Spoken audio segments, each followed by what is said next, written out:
She's pretty much doing it full time now. There's a lot more to it than I thought, and certain things.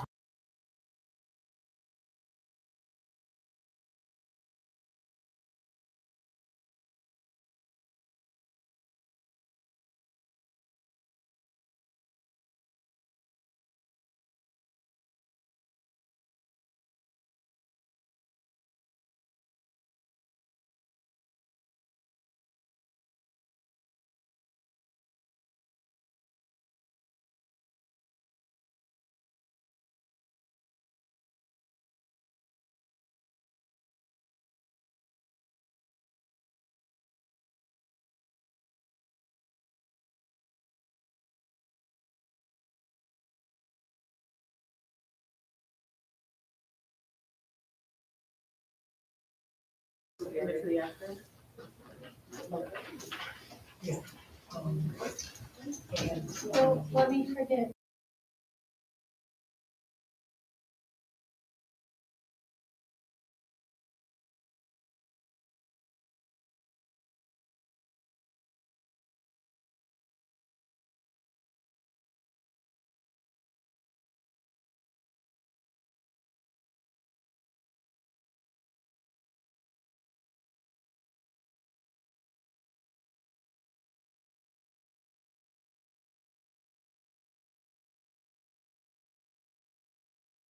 It's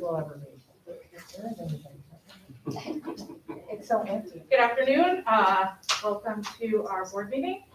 Calling the board meeting to order at 6:05 p.m. You please stand for the Pledge of Allegiance. I pledge allegiance to the flag of the United States of America and to the republic for which it stands, one nation, under God, indivisible, with liberty and justice for all.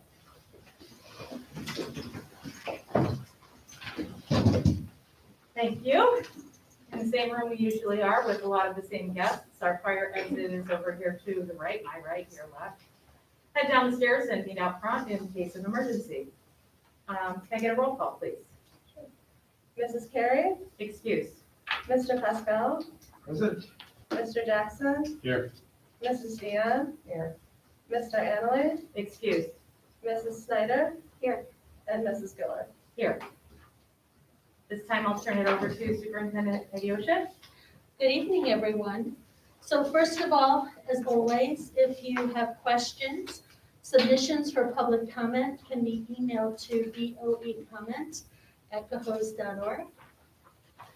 So most of tonight, Stacy Mackey will be presenting because she missed having to share the past couple of board meetings, but we do have a few quick operational updates. First of all, I wanted to share that we had a district-wide safety team committee meeting on the 30th, and Margaret Giller, Mark Pascal, and Pete Annaly are on the board members on the committee, as well as representatives from all of the buildings, all of the building administrators. So we were happy to have Chief Walden join us from the Cohoes Police, and he shared with us that the Lieutenant Shanahan is doing staff presentations at all 5 buildings, 3 this month, 2 next month, on safety, talking to the staff, different things in terms of what to expect. Also, the police are doing pedestrian safety presentations the second to last week in October with all of our elementary buildings. And the fire department, we have some collaborations happening with them. They trained us, the administrators in CPR, On election day, they'll be training the nurses and other staff. And Mr. Martinelli spoke last week about the EMT training course.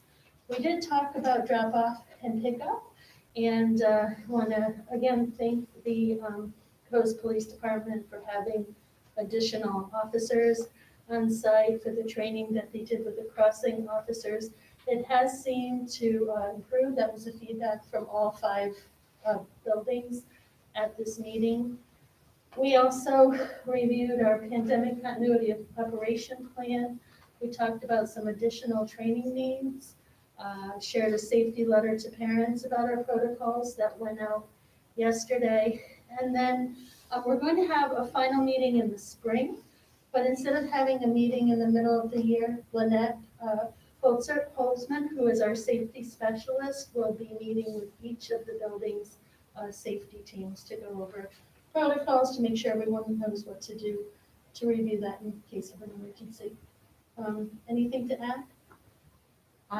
So I guess for me, one thing that just always comes up in these meetings is how impressive it is that we can get all of these groups together and how interested they are in the collaboration process and making a connection with the school.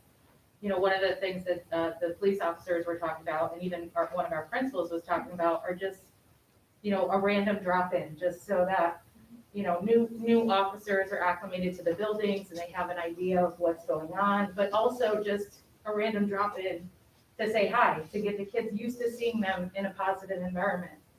And I think that's really a great relationship that we have, and not all communities are able to do what we do, being that we have our own police department, we have our own fire department. We even had a sheriff representative on there, and he was talking about the potential of having the K-9 here just to kind of, get the students used to seeing that kind of operation too. So I just appreciate the collaboration from everybody, really. It's quite an impressive group. So we do. So thank you, and thank you for joining us. Yeah. So I wanted to give you an update on some ARP-funded positions as well. So the posting for our AIS position at each elementary school did go out today. And that teacher will be working virtually with students who are on individual quarantines or mandated absences. And then at other times, if able, we'll be providing academic intervention services to our students. So the applicants must apply by the end of the day next Tuesday, and then we'll start the interview process. So we're hopeful that by the end of October, if not sooner, one of our buildings has started this work with a substitute on a daily basis when possible for students that are quarantined or on mandated absences.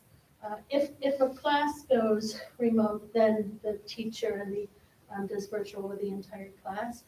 We want to do this at our other buildings. It's been difficult in terms of sub shortages. One of our buildings does not have daily subs yet, the subs that come every day to assist, and due to absences at one of the other buildings, they have not been.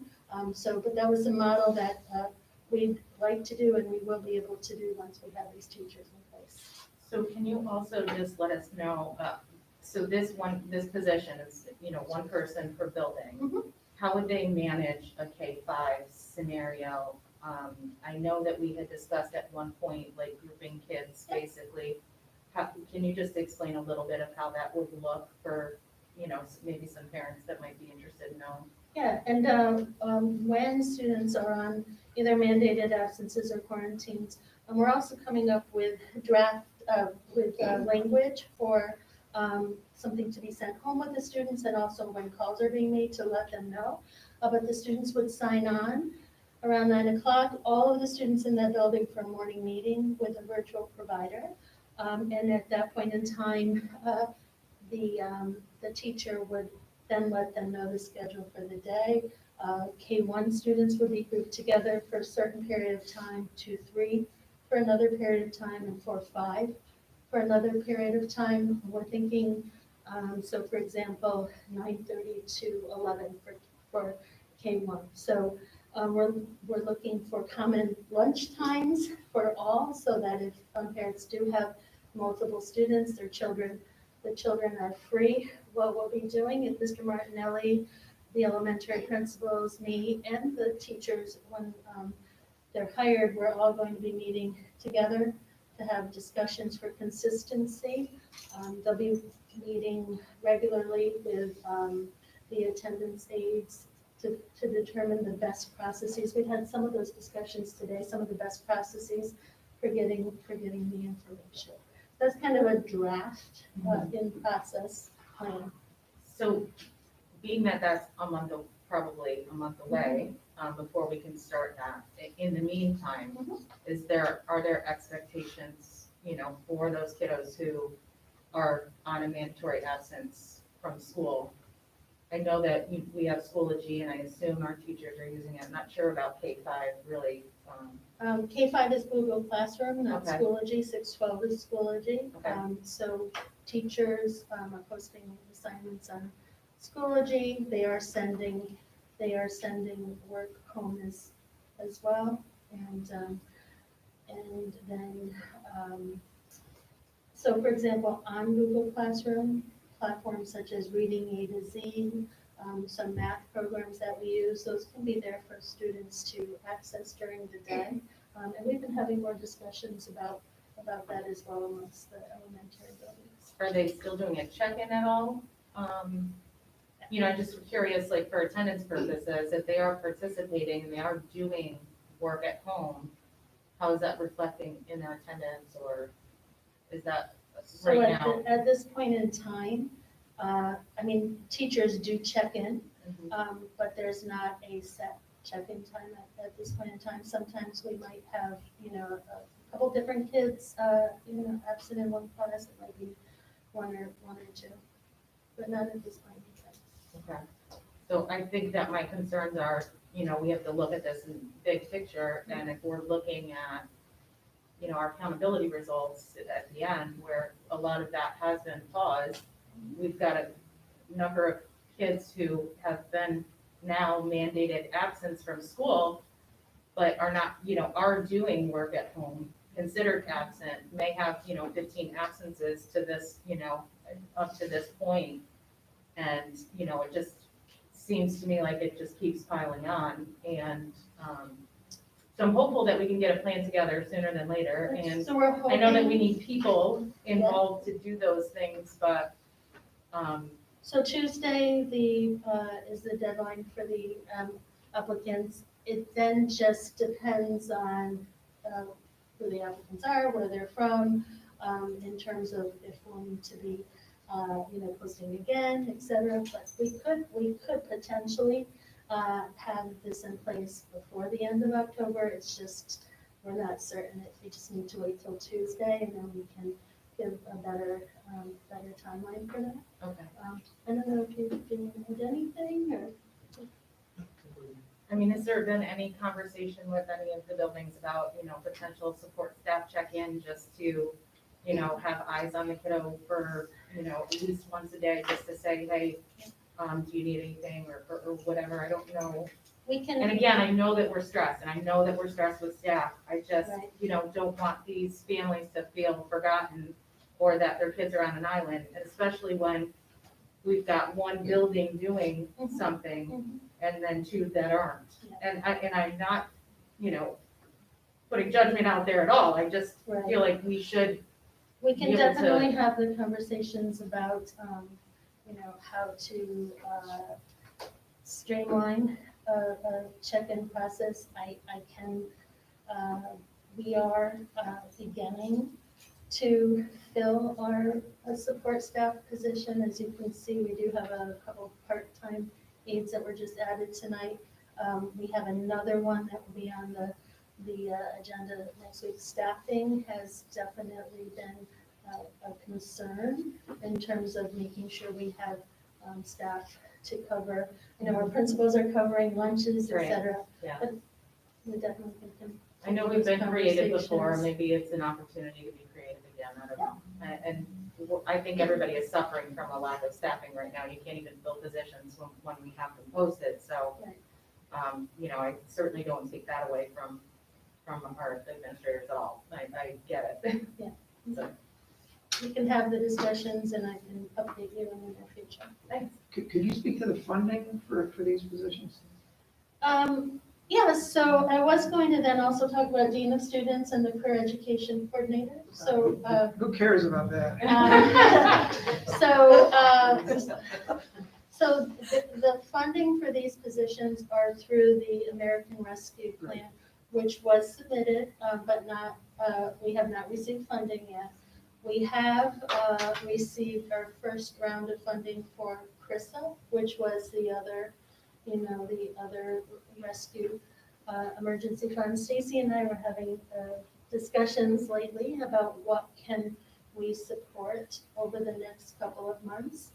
So the Dean of Students, and I'm going to talk a little bit about the job description of that. We're looking at that next because both of the principals have expressed that need with students returning from being out of school.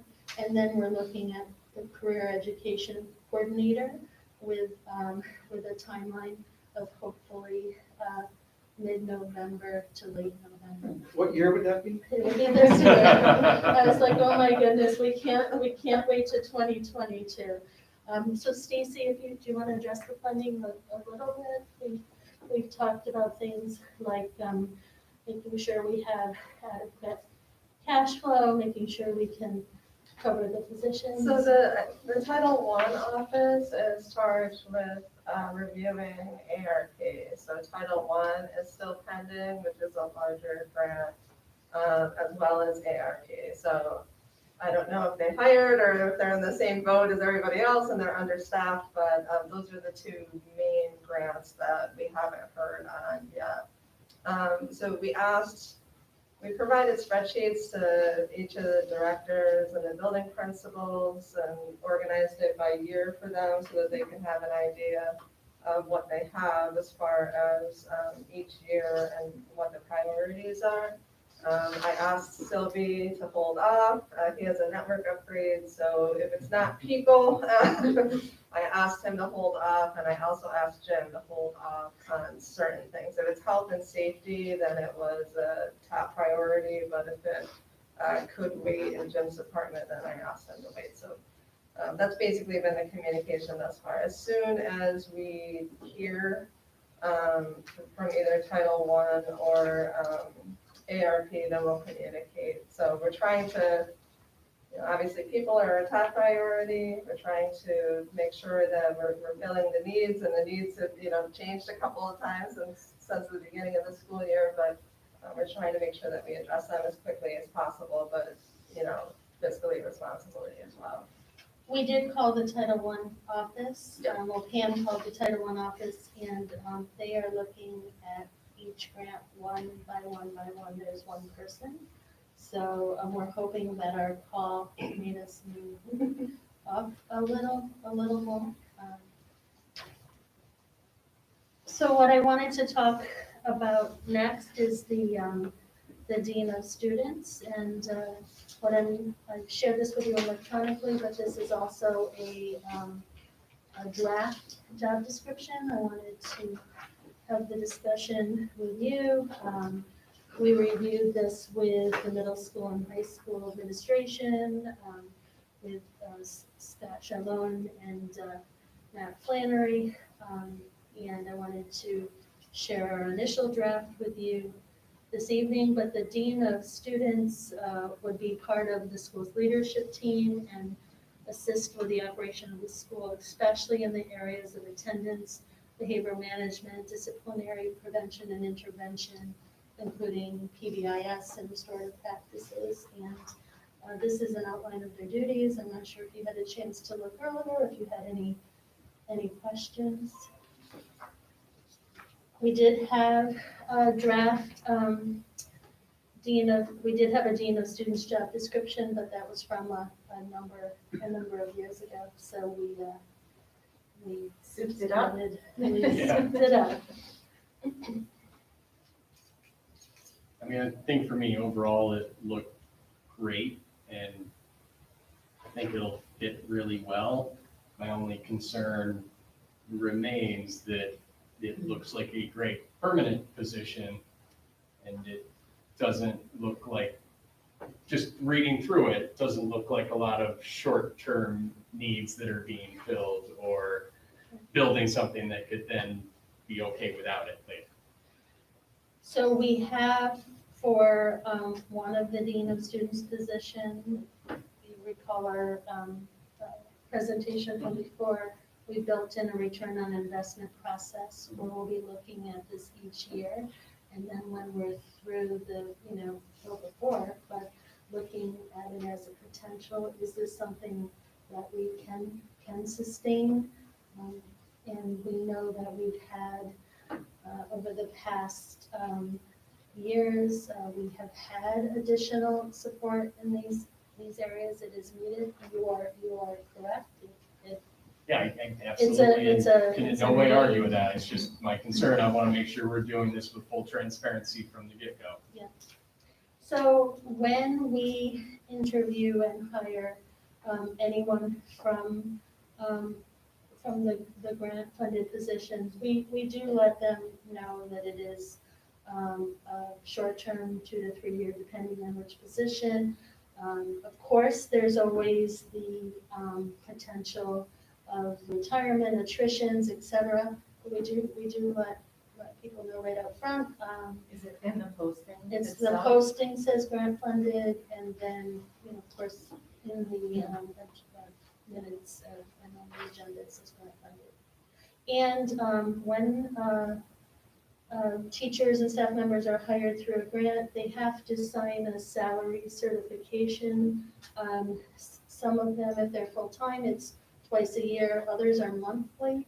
And so they sign that, and it shows right on that attestation, the grant they're funded through. So that's another, there's 3 different ways that they hear. See, in this position, and I think I can see it's been revised, rewritten, but this is a very old conversation that you know, and the need for, if not this exact position, but something like this position, and we've dealt with this again and again, different titles, different strategies, but the need doesn't seem to go away. So you want to plan long-term, everybody wants to plan long-term. The nature of our funding, it's just every year we seem to be, we get this dire news, it's going to be horrible. And then we get other information, and then at the end, it is what it is. Usually not as bad as we're told it's going to be, but who knows? So in the meantime, I think we have to do what we have to do. We have the funding to take care of something that needs to be done, then we do it and prepare for the next financial battle or series of threats that might come along. Coming about 45 minutes. Yeah. So the plan for this would be to have a teacher on special assignment agreement at the next board meeting. In the meantime, I'd like to post as anticipated, because that does get the process started. And then the final thing, director of career education. Next, I Oh, go mentioned ahead. this, so I just was reading the description, and I just, both what Mark and Rick have said, this seems to be kind of imperative that we have these things happening, but also I'm looking at it from our perspective of what our goals are and the things that we have talked about where we'd like to see advancement, academically and, in student achievement. And I think doing something like this is going to allow a principal to be a true instructional leader of the building and not have to deal with some of the little pieces that come up day to day, and are unavoidable.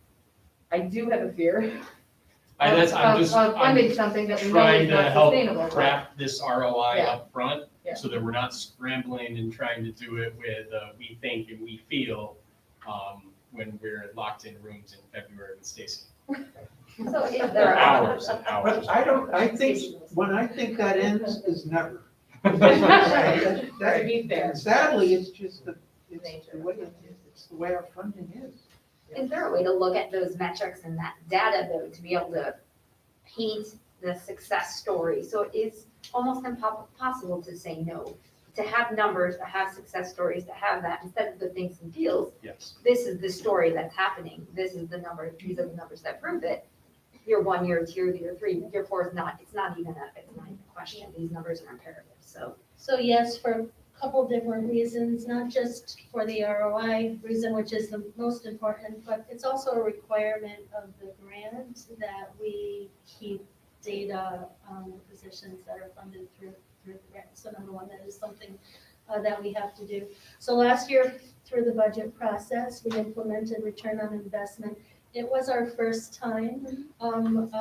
We've already, I called Stacy the other day and we had, I was excited because I found some information in terms of, how to measure what is really working in education and tie it into the budget process. And so we're looking to really refine the practice for this next round of budget meeting. And in terms of things like this, there's data like reduction in suspensions, improved attendance, reduction in disciplinary referrals, but there can also be survey results, do students feel like they belong, et cetera. So there's a number of metrics that can be used, and I think for each of these, and then Margaret brought up attendance for the AIS virtual position, but attendance and also grades. We do have iReady now, which much more easily allows us to see short-term and long-term themes as well. So that we're looking through that lens with all of these positions. I don't think people realize that as a principal and assistant principal, not that I've ever held the position, but I've certainly observed it a few times. I mean, so many days go by where they don't get to spend any time in education. I mean, the door swings open with one, and while they're with that one, 2 more come in. A whole day can go by with, I'm not saying maybe they aren't being educated, using these procedures, but in the meantime, education is going on. A principal would like to be around and be part of that, or an assistant principal. And it's important to have this. I mean, we did have it, as Mark said, years ago. I understand the whole funding issue, I get that too, but it's really more important now, I think, than ever post-pandemic or during the pandemic We've been having, and post. I agree, we've been having some discussions. There are some 9th graders that the last time they were in a classroom was March of seventh grade. Yeah. And so the pandemic has had some profound impacts as well. So, and then the final, the Director of Career Education, I am writing in big letters before 2022. You mentioned, Mark, I don't know if it was at the last board meeting or the one before, that there is some preliminary work we can do. We want to make sure we're involving the director when they come on. But really, what do we see and think that we need happening at the elementary, at the middle, at the high? I know it was at the broad level in the job description, but part of our work in the future is to make some of those actionable steps in advance, and we'd be happy to have discussions. I think that makes a lot of sense, especially a new position. We identified a broad number of objectives, and I think it would be very helpful as soon as it could be, if we have those conversations. And then the final thing, and on my more recent PowerPoint, we were right in the middle, the Google slide, vaccination clinic. So we're going to have our 3rd vaccination clinic that we posted in our district on October the 15th. There's going to be one at the middle school at 8 o'clock in the morning, and there'll be one at the high school at 10 o'clock. And again, we're really promoting this and putting it together, we really tried to make sure it's convenient for kids and families, and that we're just trying to make the school a safer place for kids and families. And we're promoting it on Parent Square, we're promoting it on Schoology, socials, digital signs, we had print media made that we're hanging in the schools. And, again, we just really want to promote that kids are safe. I'd like to thank our partner Maras for hosting it, and it's free. And families need only fill out a form, and we'll even set up the second dose for them, for Pfizer. And they'll get their vax cards right then and there, which are important to have these days. So if families choose to do that, and we encourage that choice, then we're ready to help. With respect to staff, Yeah. we saw a percentage, that was all staff, not just teachers, is that correct? It was all staff, and it's, What kind of number would that be? How many teachers in particular are not vaccinated?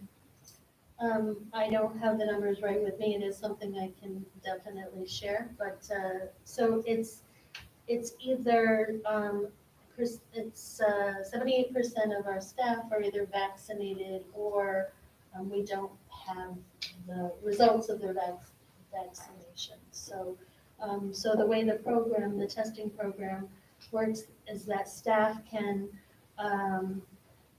opt out of the testing program by providing proof of vaccination. So it doesn't say that staff have to provide proof of vaccination. So we have proof of vaccination from 78%. And I can get the Those number that to haven't, you. that haven't produced that, you need to show the testing results. So there's two things, and we're right in the middle of this. We're providing after school hours testing for staff. It's surveillance testing. It's being provided, the tests and the labels and the scanners and the UPS postage is being provided by Albany County Department of Health. And so that is one option, and any staff who does not want to do that option has to provide individual proof of vaccination, and it's a process and a timeline, and we're looking at starting that very soon. Dan and Peg, can the staff members take part in that vaccination with the students? So in the other two that we've had, Maras at those times had extra doses. And there, I did see a whole bunch of staff who went down and asked, hey, can I we even gave it to a few parents who asked for it. So I think we're open to that.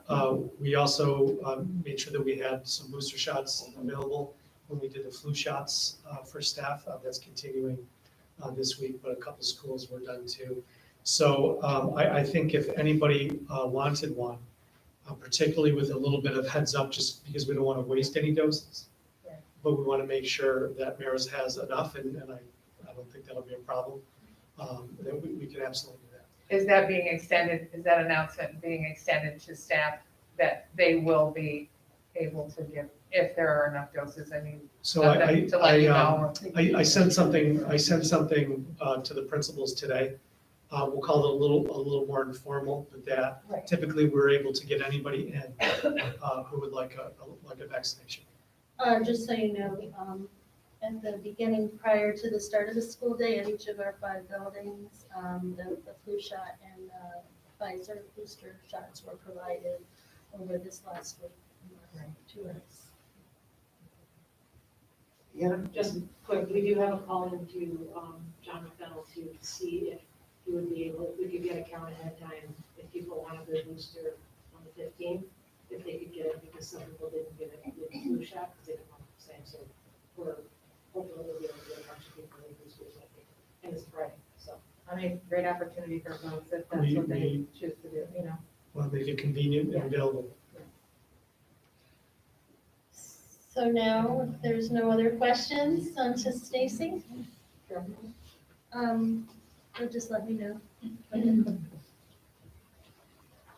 So last evening, we met with the audit committee, and we had three audit services and presentations. So the first was our annual financial statements, so the June 30, 2021, and Marvin and Company presented. We had an unmodified opinion, which is the best opinion that you can have, so that was good news. And highlights, we've been talking about it on and off all year, the GASB 84, so that was changing over the extra classroom from their own unique fund. Now they're an other liability in the general fund, so that was new, and that went well. We had a change in net position, negative 11.4 million, that sounds scary. Our total net position is a negative 54.1 million. Why is that? It's normal for school districts. We have our OPEB liabilities, so that's the other post-employment benefits, so that's our post-retirement benefits. It's really the medical and the pharmacy. And we hire an actuary to perform that each year for us, and it's $138 million. So we're not unique. School districts have, it's very common for schools to have a net negative position, and we do. So fund balance, so these are two items that are on the corrective action plan. So we've had for our food service fund, we've had this for several years. We did have an operating deficit this year, which was planned, 109,000. So we've made progress in this area. We purchased a van that is intended to use for summer when we don't need the big box truck, and for lighter catering events, for catering between the buildings, et cetera. And we also purchased some warmers and milk coolers, et cetera. So it's really been equipment. Our big purchase is the dishwasher, and we've had CSRs take a look at the dishwasher. We have draw-ins, and so that'll be the big ticket item, which hopefully will end up getting off of the list for excess fund balance when we materialize that. The general fund fund balance basically doubled, so we were about 5% last year, so it's 10.6 this year. So if you look at the expenses, we were budget versus actual, we're down 8.7%. This is attributed to last year when we were planning for 20% reductions, and we made modifications to the budget, and then we weren't notified until very late in the school year that that wasn't going to come to fruition. That is the results of those. So Marvin said they're seeing, about 5% as the norm, or a little bit higher, but we were in a fiscally stressful situation, so we had to tighten our belts a little bit more. We'll talk about fund balance when we're talking about the long-range plans, and reserves as part of that conversation. So that is going to be a conversation for November. But later on in the presentation, I'll remind you of what our reserves are, what their balances are, what they should be. We had some red areas last year. The good news is everything's yellow this year. And we have something to talk about, which is also a good news. Capital fund expenses, so we spent $551,000. And that was for the middle school roof, and it was for the Harmony Hill boiler. So those projects are now complete. So you'll recall in 2018, we had the voters authorize capital reserve, and we said up to $5 million over a 10-year period. And then the next year, in 2019, we had the voters authorize the expense of $1 million. That was the budget for the roof and the boilers. Obviously, we're under budget. There was some expenses in the year prior, so that's not a complete picture of total expenses, but we are under budget. So the next part of the process, so those were the legal items required. So the next part of the process is you'll have a board action in November, because that reserve actually in the books, it lives in the general fund. So you'll have to authorize that moving over. We have an excess, a net balance in the capital fund because we have a board action to take. But the funding is there, so nothing to worry about there. You have any questions so far? You can go to the next one. The internal audit, so we have Michael Wolf. He's our internal audit specialist, and each year he performs an annual risk assessment. And he talked about really our biggest risk is the COVID pandemic, right, and all the unknowns that come with COVID. So in the report, he didn't have any significant deficiencies or any material weaknesses of internal controls that he identified. He had some minor recommendations, so 2 of them were in reporting and governance. So on our website, we have our Board of Education minutes, and a few of them still were labeled as draft. So open meetings law, it's 2 weeks. You asked the question yesterday. So I looked up the answer, Margaret, it's 2 weeks. So basically, after we have our meetings, the minutes have to be up within 2 weeks. They were up, it's just that they said draft still. So the district clerk will take care of that. And it already started to address it. So there was a few more that she had to get to. And then the claims audit reports. So during the COVID period, one of the reports was for like a 6-month period. This is the summary report. So for those of you that aren't familiar, in the financial section of the board packet, you receive warrants. And with each warrant, there's a checklist, and that checklist is completed by the claims auditor. And that's the detailed information. So you receive those each month. The summary report is the total amount of claims that were reviewed and any exceptions, and it's just easier to look at. It's not as cumbersome as the warrants. So that's the recommendation that Michael had. Those summary reports should be monthly, and we've already had a conversation with our claims auditor. And you should see it. So in September, you would see October, et cetera. It's always a month lag. Another reoccurring item that's been on the to-do list for a while is the disaster recovery plan. So this will be a team that we'll have, including the administration here, and our IT director, our integration specialist, and our chief information officer. And we have a very old document that we can reference, and then we've also got a few samples that Dan has pulled together. So really, we're looking at process and procedures, contacts, our systems, and business continuity. And as far as business office operations, we already know we've been through the COVID process and a closure. So we already know that our business continuity it works, right? It's already been tested. So, and actually we have the reopening plan, so we'll just be able to take that information right from the reopening plan. And the same thing with instruction. So that piece, it won't be so difficult. So it's just really taking the time to get it fully documented and updated, but that's going to be done this year. So last but not least, we have the claims auditor, and he reviewed his process. He reviews every week. He comes in, he performs an accounts payable review, and then on payroll weeks, he performs a payroll audit. So literally, this individual looks at every single claim that the district has. I feel that it is the most important role of all of the audits, because this person, should there be something that was a problem, this person would be able to identify it and report directly to the board if there was an issue.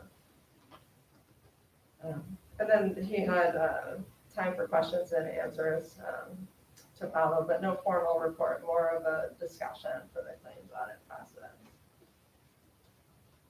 Any questions on internal audit or claims audit? I don't have any questions. I've been on the audit committee. It's so very exciting, and I do appreciate it. But But I would like to mention, I did have a conversation with the auditors and as part of the audit. Sure, yeah. And, you know, just sitting through that meeting last night, it was, after 4 years, not seeing any large deficiencies or material, whatever, just not having any, it makes me think, hey, we can learn from our mistakes. So kudos, Stacy and team, because, you know, that's a tough thing to do. And the good thing is, anything that came up, if you go through those large documents, some of those things, our friends at the table here are already addressing. And so, you know, any corrections that we have to make, we're already kind of in process to do that. I know it's a large document and she sent it for us to review. Rick might be the only one that looks at it. I'm sure. So I just wanted to mention that some of those things are already in process too. Thank you. So, thank you. So can I ask if, are all board members getting calls from the state controller's office? Yeah, play Yeah. phone tag. Okay. I just thought I was being investigated, I didn't know. The best part is it shows up as spam every time it comes through. Right, I haven't been able to speak to the person yet, we just haven't, but it's not just me, everyone's. Okay, thank you. They left a voice. So not everybody will be contacted, 3 board members. Last I spoke to the individual 3 board members were contacted. That's part of the governance and really code of ethics is what he's looking at to make sure that there's no like conflict of interest. So he randomly selected me. That was very thoughtful. I might add. Did you speak to the person? I did not. They left a voicemail. Okay. I did not. Should I have?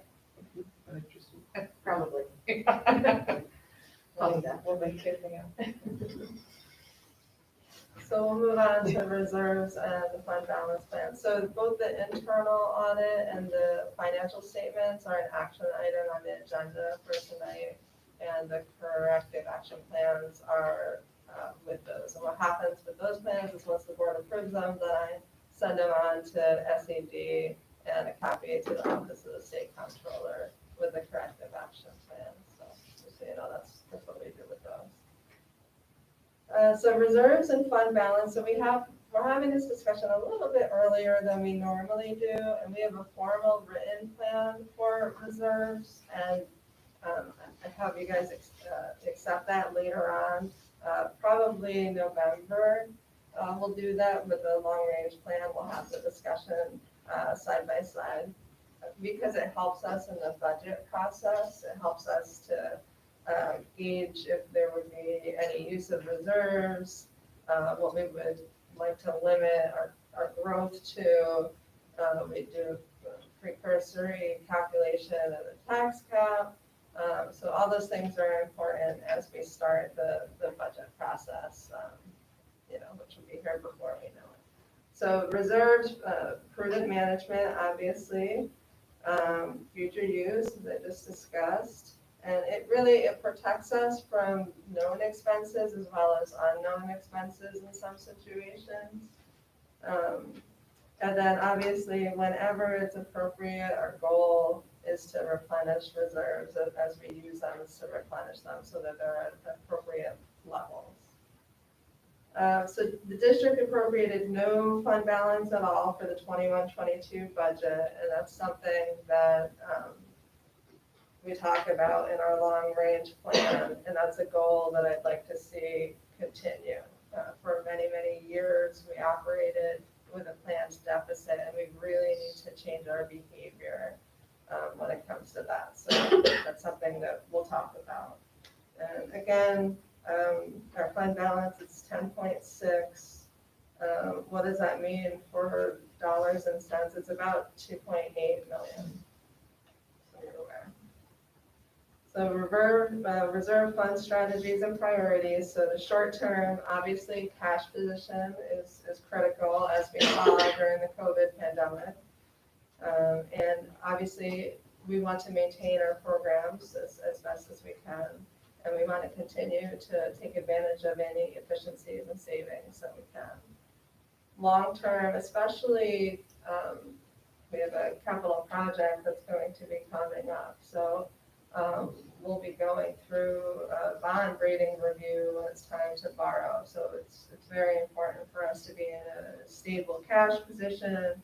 They take a look at our tax levies, make sure that we're stable there, which it's all good news for us. We have maintained very stable tax levy. They want to take a look at our reserves, see that they're appropriate, and they want to take a look at our long-range facilities plan. So CSR has been working on our building condition survey, and they're working on finalizing that by the end of the year. So we'll have CSR coming to meet with us and discuss that in the next coming months.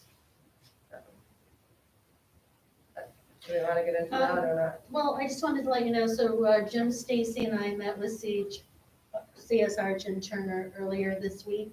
And as Stacy said, we reviewed the building condition survey. We discussed the timeline for capital project and some considerations. We'd like to have just kind of the refresher discussion. It was a while back at our first November meeting. And Stacy and I can discuss, or they're more than happy to come if you want to hear directly from CSR. And so we can have that discussion later, but that would be the first week. We did have a request from a board member to get an update on the capital project timeline, Right. because it was something that we just kind of felt might was, needed a reminder of where we're at, so I think that would be perfect timing. And we can share some preliminary information from our meeting in advance, and then have them come to the first November meeting. I'd be happy to see them. So priorities is something that we don't have to figure this out tonight, but I do need you guys to think about it and be prepared to talk about it in November. So the priorities as far as replenishing district reserves, because we'll go through them, and the majority of them are underfunded. So we've got lots of options, and I have my own ideas, and I'll share my ideas with you, but then we'll need to come back to the table and talk it out, and then we'll document it in the long-range plan and in the reserve plan. Okay?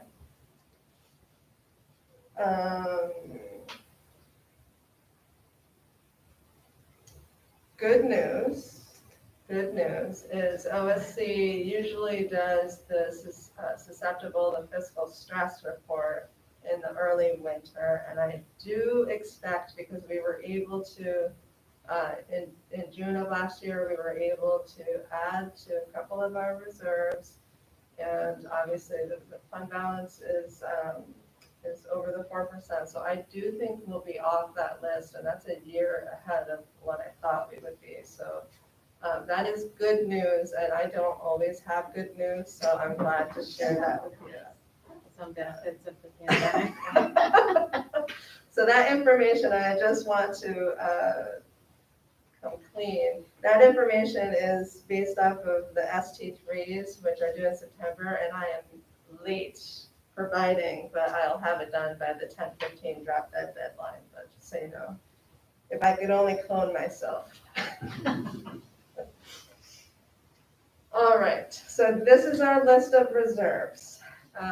I will say the workers' compensation reserve and the unemployment insurance reserve. So those really are reserves that workers' comp was established in 2017, and that's we're self-insured, so admin costs and expenses related to workers' compensation.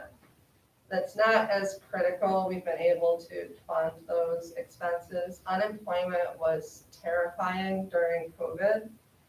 Terrifying is an appropriate term to use. There was a lot of fraud, not just here in the district, but statewide and in other states, really, it's a real problem.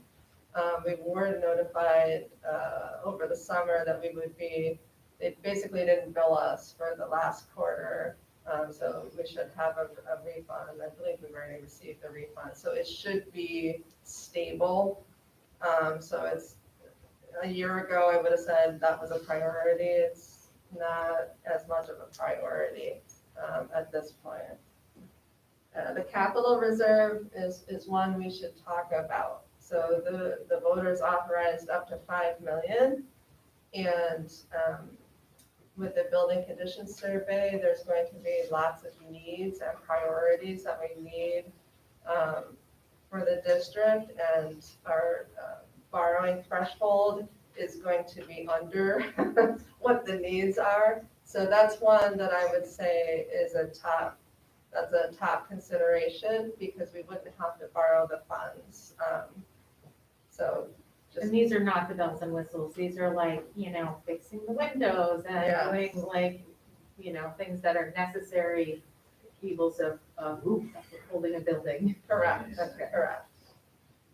And we don't have a projection as far as if we were to fund that, where it would need to be in order to make ourselves whole We within our don't building. have that number yet, because the Okay. building condition survey is not quite Right, finalized. okay. But soon. Okay. We had a preliminary meeting with Tim's. And so we thought we'd be doing the referendum a year earlier, so we have to revisit that. I don't know if his figures maybe have changed now, maybe they're a little bit better. So once the building conditions survey is pretty set and we have those estimates, and then we'll meet with Dr. Timms again, we'll reconcile the two, and then I'd be able to tell you what our deficiency is. So if I can just mention, the building condition survey is due March, beginning of March, but our plan is to submit in December, and we had that conversation with CSR. Okay. Is there any concern about inflated cost of materials at this point? Things that we're budgeting for that, because of where we are in our current, world, we know that it's taking longer to get things, and, there might be an elevated cost for things. If we're budgeting this through, are we taking into consideration, the fluctuation at all? So we How does that, I haven't, don't know if you've got a formula that you work out where we can do an estimate based on. so usually that's reconciled between CSR and the construction management Okay. team. So we haven't gotten to that point yet. So the process works, it's the initial estimates, and then when the bids come in, then they revisit and scrub. Usually those estimates are tightened quite a bit during that phase. We're not quite there yet. And we wouldn't hit hammer to nail for quite some time, Right. so you never know, maybe things will come up better. Stacy, 2024? The debt comes off 24, 25, yeah. I don't spend it anyway. So much more to come on that. Much more to come on that. The debt service reserve, so that was, I say prior to 2010 because that was before my time, and that one was established before my time. But that is basically to fund our debt payments. The tax tertiary reserve, so this is for judgment and claims, and I have good news on that front too. We just received paperwork that 2 of the tax tertiary claims, the existing claims, are settled. I don't know what the refunds are gonna be yet. They appear to be favorable for us, so we might have some room in that reserve to put back. So we literally just got the information today, so as soon as the district treasurer can run those numbers, we'll update you on that. But that's good news, so it really cuts our cases basically in half. So that's favorable. The retirement reserve, so that's our ERS, so it pays for our support staff retirement contributions. That was established in 2014. And then the TRS is our newest, and that's for our instructional staff, our retirement contributions for our instructional staff. And then last but not least, employee benefits accrued liability reserve, tongue twister, it's EVLAR. That was established in 2015, and that is how we fund for those who have a retirement incentive, because the language says that it's their sick time, we're able to fund the retirement incentives through that reserve. So it's a wonderful resource for us to have, and we've included, the language in, not everybody's contracts, but several contracts, and we're able to provide that benefit through that reserve, so. Smart planning. All right, here's the depressing part that Rick was mentioning earlier.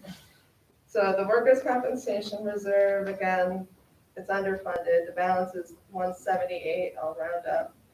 The recommended balance would be 2 years, so it's just about $500,000. But again, this one isn't, I wouldn't say that this is our highest priority. The next is the unemployment insurance reserve. Again, after the COVID closure, this has become much more manageable. Our balance is 42.5. Recommended balance is 1% of payroll. So based off of last year's payroll, it's about 177. Again, not a top priority. The capital fund reserve, this is the one that was voter authorized in 2018. We can have up to 5 million. The way that works is we've already authorized the 1 million, so the most we could fund it is 4 now. We don't have 4 million to fund it, but just so you know, that's how it works. So once if we said 1 million in 2019 and then another million in 2022, then we would only have 3 million over however many years were left of that 10-year term.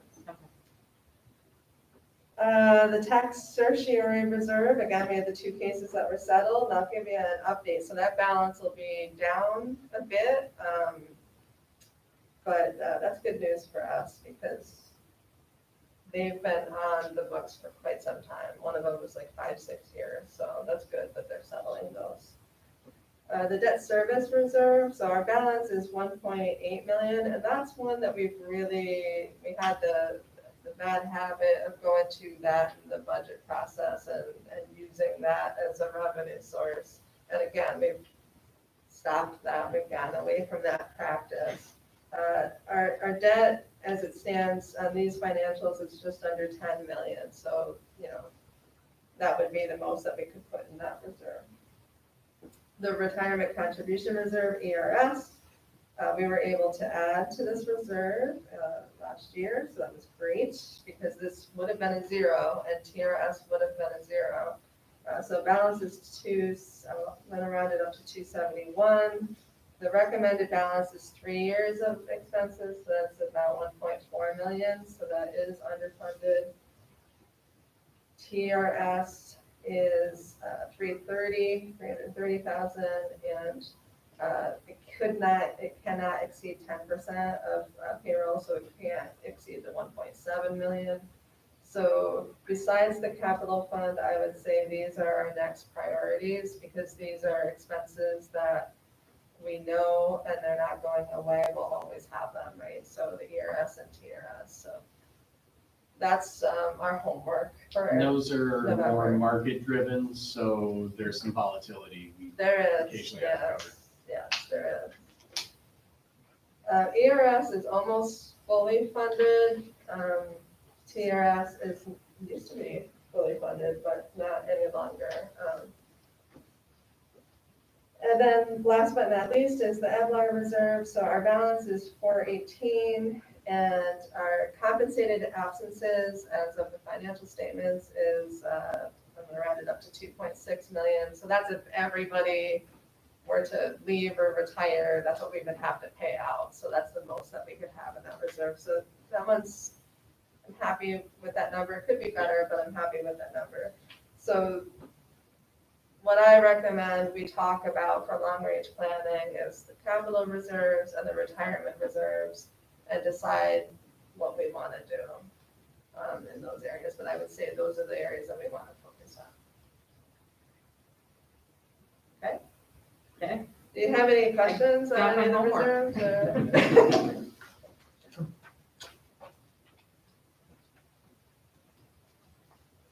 Board have any questions on the presentation? Well, so I just want to, this is dreadful stuff, but I want to thank you for trying to hold our feet to the fire with these things, because we need to. Appreciate your diligence. Well, thank you very much. I think we're moving forward.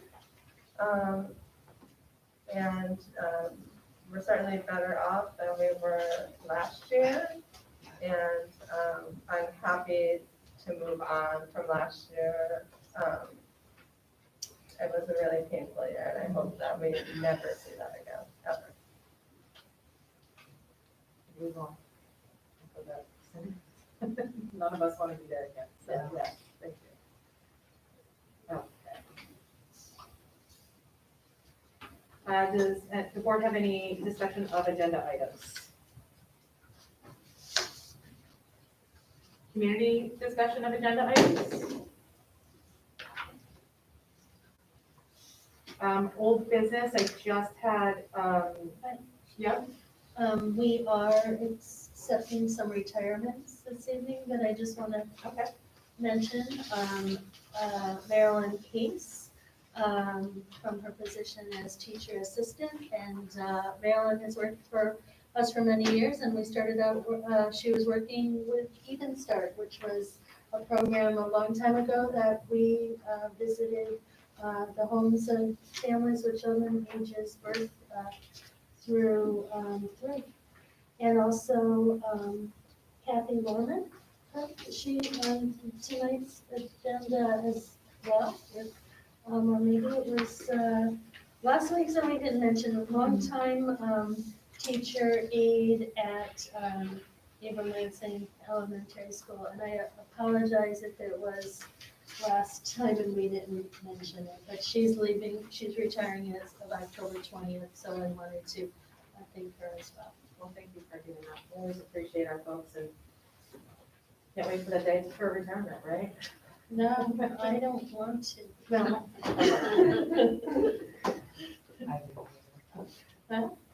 I didn't either. No So- rumors, there's no No, time no, soon. no. Old business, I just wanted to just bring up again the open meetings, flexibility with us being able to transition to WebEx. I think we are going to try and get that working, up and running for our next meeting, if you guys are interested in doing that, so that, folks would have to join in again. If you were not able to be here and you wanted to be virtual, we could still allow that option. So we didn't really firm up last week, or 2 weeks ago, we had talked about that it was an option for us, and if we want to move forward with it, I just want to make sure we communicate the expectation that, next time we'd like to be able to, if we have a board member who's not available and would like to join virtually, we have the flexibility to do so without posting the location and having, the public participate, so. Where's everybody at with it? Any downside? Downside to having WebEx. So I do Costs, know, well, we already have the WebEx account, so, what we would have to do first is just make sure we did a test run of everybody's accounts, because it's been a while. We have to put some reminders out there when we're showing the board meetings, because I believe that it does not work as well on certain device. For the board members or any panelists, they can't use a Chromebook to join the event as a panelist.